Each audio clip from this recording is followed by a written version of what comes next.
आरोपी कुठे लपले होते आणि हे आरोपी पोलिसांच्या जाळ्यात कसे अडकले, पाहूयात त्यावरचा हा स्पेशल रिपोर्ट। सरपंच हत्या प्रकरणात नवा ट्विस्ट।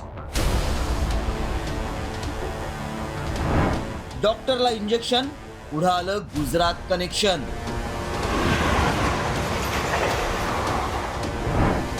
घुले सांगळेच्या अटकेची इनसाइड स्टोरी। मस्साजोगचे सरपंच संतोष देशमुख यांच्या निरघृण हत्ये प्रकरणातील मुख्य आरोपी सुदर्शन घुलेसह सुधीर सांगळेच्या पोलिसांनी मुसक्या आवळल्या। मात्र हे दोघेही तब्बल 25 दिवस कोणत्या बिळात लपले होते याचा चौकशी दरम्यान पर्दाफाश झालाय।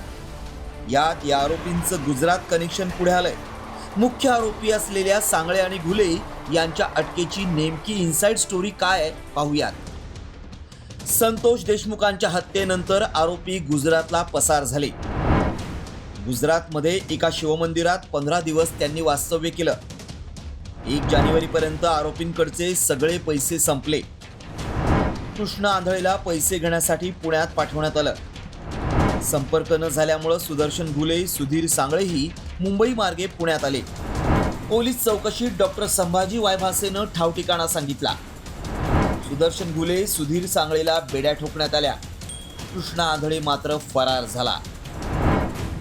मात्र या प्रकरणात ज्या डॉक्टर संभाजी वायभासेमुळे आरोपींचा ठाव ठिकाणा लागला, त्या संभाजी वायभासेचा नेमका काय रोल आहे पाहूयात। डॉक्टर संभाजी वायभासे आणि सुरेखा वायभासे धारूर तालुक्यातील रहिवासी आहेत। वायभासे डॉक्टरकी सोबत ऊसतोड कामगारांचा मुकादम देखील आहे। एखादा कामगार पळून गेला तर सुदर्शन घुले कामगाराकडून वसुलीचं काम करायचा। घटनेनंतर घुलेनं वायभासेला संपर्क केला आणि आरोपींचा ठिकाणा लागला। पोलिसांनी तांत्रिक बाबी तपासून घुले आणि सांगळेच्या मुसक्या आवळल्या।